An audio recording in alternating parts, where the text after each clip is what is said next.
चलो, अब हम अपनी जर्नी स्टार्ट करते हैं। आज पहला दिन है और बड़े अच्छे ढंग से इसको स्टार्ट करेंगे और सबसे आसान टॉपिक को डिस्कस करना है हमें इसमें, है ना। तो सबसे पहले मैं जो ले रहा हूँ, सबसे आसान टॉपिक है प्रोबेबिलिटी। प्रोबेबिलिटी को मैं क्यों आसान कह रहा हूँ, उसके रीज़न है। देखो, उसमें ज़्यादा कुछ कुछ कैलकुलेशन वाला पार्ट हमारे पास नहीं है ना। तो उसको हम ले लेते हैं। जब आप प्रोबेबिलिटी को स्टार्ट करते हैं तो आपको कुछ बेसिक चीज़ें तो सीखनी ही पड़ेंगी। वो एक्सपेरिमेंट क्या होता है? एक्सपेरिमेंट का मतलब होता है एनीथिंग विच अकर्स, कोई भी चीज़ जो आप करते हो। जैसे आप एक, if you are tossing a coin, तो इसको एक्सपेरिमेंट बोल सकते हो आप। आपसे समझो कि अगर आप किसी कॉइन को टॉस कर रहे हो, टॉसिंग अ कॉइन, तो ये आपका एक्सपेरिमेंट हो गया, है ना। एक्सपेरिमेंट कहलाएगा टॉसिंग अ कॉइन को, ठीक। अब इसी तरह से आप सपोज करो, अगर आप डाइस को रोल कर रहे हो तो rolling a die is called also a experiment. अब जब एक्सपेरिमेंट परफॉर्म हो जाता है, जब एक्सपेरिमेंट पूरा हो जाता है, तो उसके रिजल्ट आने स्टार्ट हो जाते हैं, ना। तो रिजल्ट या तो ख़राब आएंगे या सही आएंगे, लेकिन आएंगे तो रिजल्ट जरूर। तो रिजल्ट जो आते हैं, चाहे कुछ भी रिजल्ट आए, उसको हम आउटकम्स बोलते हैं। अब देखो, मैंने अगर ये सिक्का उछाला है तो मेरा रिजल्ट क्या आएगा? मेरा रिजल्ट या तो हेड आएगा या तो फिर टेल आएगा, है ना। यही तो आएगा, और तो कुछ भी नहीं आएगा, ठीक है। ये मेरा एग्जाम्पल होगा, तो इसको हम आउटकम्स बोलेंगे, एच और टी को, ठीक। H stands for head and T stands for tales.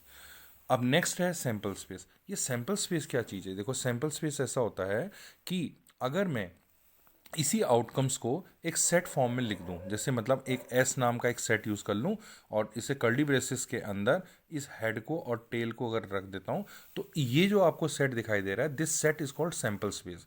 तो इसका मतलब ये हुआ कि सैंपल स्पेस एक सेट होता है, ठीक, जो जिसके बारे में ये बड़ा इंपॉर्टेंट टर्म है सैंपल स्पेस। देखो, सैंपल स्पेस को अगर आप ढंग से नहीं समझोगे तो, क्योंकि बिना सैंपल स्पेस का प्रोबेबिलिटी को निकालना ही पॉसिबल नहीं है। You cannot take out the this probability of any event. अब नेक्स्ट मैं बात कर रहा हूँ इवेंट। अब ये इवेंट क्या चीज़ होती है भाई? इवेंट ऐसा होता है, इवेंट जो है इस सैंपल स्पेस का सबसेट कहलाता है। सबसेट मतलब छोटा सेट। अब जैसे मान लो, मैं इवेंट है, इवेंट के लिए मैं एक सेट ले रहा हूँ, उसका नाम रखता हूँ ई। तो इस ई के अंदर मैं एक सेट ले रहा हूँ, उसका नाम रखता हूँ हेड। तो मेरे को इस ई के अंदर क्या एलिमेंट मिलेगा? इस ई के अंदर मुझे जो एलिमेंट मिलने वाला है वो केवल और केवल एक ही एलिमेंट मिलेगा, वो है एच, ठीक है ना। अब आप देखो, ये एच जो है कहाँ से डिराइव किया मैंने? इस सेट से डिराइव किया। तो इसलिए ये चाइल्ड सेट हो गया और ये पेरेंट सेट हो गया। मतलब बड़ा सेट ये हो गया, छोटा सेट ये हो गया। तो जो छोटा सेट होता है सैंपल स्पेस का, उसको हम लोग इवेंट बोलते हैं। और हम हमेशा प्रोबेबिलिटी जो है ना, इवेंट की ही निकालते हैं। अब जैसे मान लो, मुझे किसी इवेंट की प्रोबेबिलिटी निकालनी है, तो मुझे क्या करना चाहिए? मुझे सबसे पहले बताएं क्या करना चाहिए। मुझे नंबर ऑफ एलिमेंट्स काउंट करनी चाहिए कि इवेंट में कितने एलिमेंट हैं, उसको डिवाइड देना चाहिए number of element in the sample space से। बस यही काम करना है, काम प्रोबेबिलिटी निकल गई। तो जैसे मान लो मुझे इस क्वेश्चन में हेड की प्रोबेबिलिटी निकालनी है, तो मैं लिखूंगा मेरा इवेंट क्या है? हेड है। तो मैं लिखूंगा नंबर ऑफ एलिमेंट इवेंट में कितने हैं। अब आप देखिए यहाँ पर, ये रहा इसका इवेंट। इवेंट में कितने एलिमेंट है? एक ही एलिमेंट है। तो आपको यहाँ पर लिखना है 1।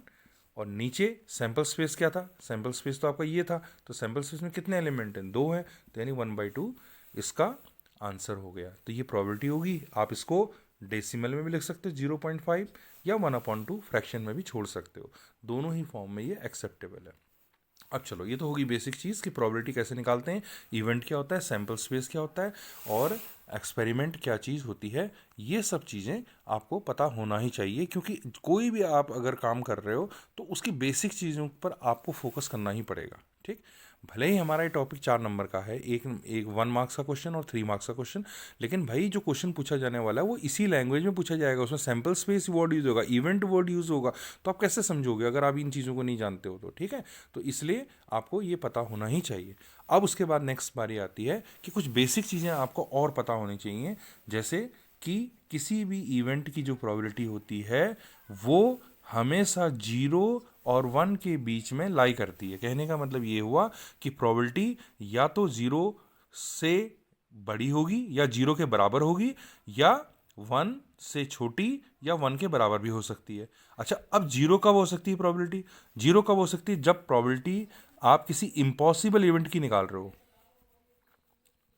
इम्पॉसिबल समझते हो? जो हो ही नहीं सकता। जैसे एक सिक्का ले लो, उसके दोनों तरफ हेड बनाओ और ये बोलो कि भैया टेल की प्रोबेबिलिटी क्या होगी? बट टेल तो जीरो, टेल आएगा ही नहीं कभी ना, तो इम्पॉसिबल इवेंट की प्रोबेबिलिटी हमेशा जीरो होती है।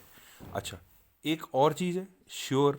श्योर मतलब जो है ही है, जैसे मान लो मैंने एक सिक्का लिया, दोनों तरफ हेड बना दिए और आपसे पूछा कि भाई हेड की प्रोबेबिलिटी क्या होगी, कंफर्म है हेड ही आएगा, तो इसलिए इसकी प्रोबेबिलिटी 1 हो जाएगी। ठीक, तो इस तरह से हम इन बेसिक चीज़ों को समझते हैं। तो अब हमने यहाँ से क्या सीख लिया कि प्रोबेबिलिटी कैसे निकालते हैं और प्रोबेबिलिटी निकालने के लिए क्या पैरामीटर्स होते हैं। मेरा आंसर देखो 0 और 1 के बीच में है, तो इसका ये मतलब हुआ कि मेरा आंसर कभी माइनस में नहीं आएगा और मेरा आंसर 1 से बड़ा नहीं होगा, यानी कि प्रोबेबिलिटी कभी 3/2 नहीं हो सकती, क्योंकि 3/2 का मतलब 1.5 होता है, और माइनस 3/2 -1/2 भी नहीं हो सकती, क्योंकि जीरो से बड़ा ही मेरा आंसर होगा, माइनस में मैं नहीं जा सकता हूँ। तो इस तरह से मैंने प्रोबेबिलिटी के जो बेसिक्स हैं उसको क्लियर किया है। आईसीसी का स्पेसिमेन पेपर है जो 2024-25 का है, इसी के अकॉर्डिंग आपका क्वेश्चन पेपर बनना है, तो आपको इसी को गाइडेंस, इसी को बेस बना करके पढ़ाई करनी है। तो इसके अकॉर्डिंग देखिए, आप प्रोबेबिलिटी का क्वेश्चन देखो, 10th क्वेश्चन है, देखिए इसमें क्या लिखा है, the probability of a sun rising from the east is PS। इसका मतलब प्रोबेबिलिटी ऑफ एस एक इवेंट हो गया है ना, तो the value of S is, इनमें से कोई वैल्यू आपका आंसर है, या तो PS है, या PS इक्वल टू 0 है, या PS लेस देन 0 होगा, या PS इक्वल टू 1 होगा, या PS की वैल्यू 1 से ग्रेटर होगी। तो अब आप देखिए इसमें मतलब अब ये है क्या, कौन सा इवेंट क्या है, पहले तो ये पता करना है इवेंट क्या है। Sun rising from the east, ये एक सत्य बात है जो हमेशा श्योर है। तो मैंने अभी अभी तो डिस्कस किया था कि श्योर इवेंट की प्रोबेबिलिटी हमेशा 1 होती है, तो बेटा इसमें PS की वैल्यू 1 आएगी। ये आंसर क्यों नहीं हो सकता, क्योंकि 0 से छोटी कभी प्रोबेबिलिटी हो नहीं सकती, है ना। ये इम्पॉसिबल है, क्योंकि सन तो हमेशा ईस्ट से ही राइज करता है, तो ये तो 0 तो हो ही नहीं सकता। और इसी तरह से S की वैल्यू ग्रेटर देन 1 भी नहीं हो सकती, क्योंकि 1 से बड़ी प्रोबेबिलिटी एक्सेप्टेबल ही नहीं है। तो इसलिए मेरा आंसर है probability of S equal to 1। हम सेकंड क्वेश्चन स्टार्ट करते हैं। देखो सेकंड क्वेश्चन में ये है, ये 7 का फर्स्ट पार्ट दिया हुआ है ना, ये 3 मार्क्स का क्वेश्चन है। ये इसमें लिखा है, a box contains some green, yellow and white tennis balls, the probability of selecting a green ball is 1/4, ठीक है, and yellow ball is 1/3। The box contains 10 white balls, find the total number of balls in the box. ये first part है। Second part में probability of selecting a white ball, ये फिर निकालना है। तो इस क्वेश्चन में है क्या, देखो इस क्वेश्चन में सबसे पहली चीज़ ये समझना है आपने कि जो येलो बॉल है उसकी प्रोबेबिलिटी क्या है, दी है 1/3, ग्रीन बॉल की प्रोबेबिलिटी भी 1/4 दी है, और वाइट बॉल की प्रोबेबिलिटी मैं निकाल रहा हूँ, दी नहीं है, मैंने निकाल रहा हूँ, क्योंकि टोटल वाइट बॉल्स 10 है तो ऊपर 10 रख दिया, टोटल बॉल्स मैंने नीचे, मेरे को पता नहीं है टोटल बॉल कितनी है, तो नीचे मैंने टोटल बॉल्स लिख दिया और इक्वल टू में 1 लिख दिया। ठीक, उसके बाद इस यहाँ एलसीएम लिया, तो ये बन गया 4 + 3/12, दैट इज 7/12, और इस 7/12 को राइट साइड में शिफ्ट करने के बाद ये बन गया आपका 12 - 7/12, दैट इज 5/12, और क्रॉस मल्टीप्लाई के बाद 5 into total balls is equal to 120। 120 कैसे, 12 इंटू 10, ठीक, और टोटल बॉल्स की जब वैल्यू निकालोगे तो ये 24 बॉल्स आ जाएंगे। तो ये हमारा फर्स्ट पार्ट का आंसर हो गया। अब उसने फर्स्ट पार्ट के अंदर तो ये पूछ लिया था कि भाई ये आप बताओ कि टोटल बॉल कितनी है, तो टोटल बॉल मैंने 24 निकाल दी। अब मेरा जो सेकंड पार्ट है, उस सेकंड पार्ट में मुझसे ये पूछा गया है कि आप बताइए कि probability of selecting a white ball कितना होगा। तो probability of selecting a white ball का मतलब ये हुआ कि मुझे ये निकालना है कि प्रोबेबिलिटी ऑफ वाइट, तो प्रोबेबिलिटी ऑफ वाइट क्या है, वाइट तो 10 है मेरे पास, और टोटल बॉल मैंने अभी भी निकाली है मैंने 24, तो इसको मैं सिंप्लीफाई कर लेता हूँ। 2 5 × 10, 2 × 2 2 2 × 4, यानी कि मेरा आंसर 5/12 है। तो यही मेरे सेकंड पार्ट का आंसर हो जाएगा। तो फर्स्ट पार्ट मैंने क्या निकाला, ये मेरा फर्स्ट पार्ट था, ये वाला ना, ये वाला मेरा फर्स्ट पार्ट था, और ये मैंने सेकंड पार्ट अभी निकाला है, ये वाला अभी भी निकाला, ये वाला, ठीक है ना, ये वाला। तो ये इस तरह से क्वेश्चन होने हैं, ठीक है बेटा।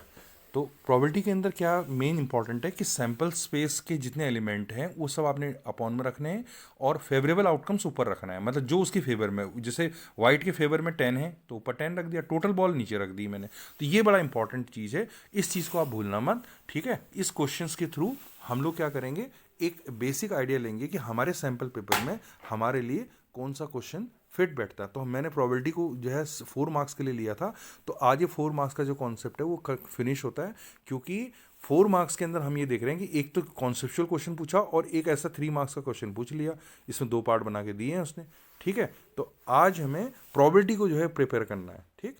मैं कुछ क्वेश्चंस इसमें बाद में पूरा पूरा एक सेट जब मैं पूरा कंप्लीट ही कर लूँगा आपका 50% ये वाला portion, then I will give the questions for the practice. ठीक, तो आप इसके अकॉर्डिंग करिए, कोई प्रॉब्लम की बात नहीं, you will score a very good marks. ठीक है, आपको फेलिंग का डर तो बिल्कुल नहीं होगा बेटा, ये मेरी गारंटी है, आप बिल्कुल फेल नहीं हो सकते अगर आप इस अकॉर्डिंग चलोगे तो। Thank you.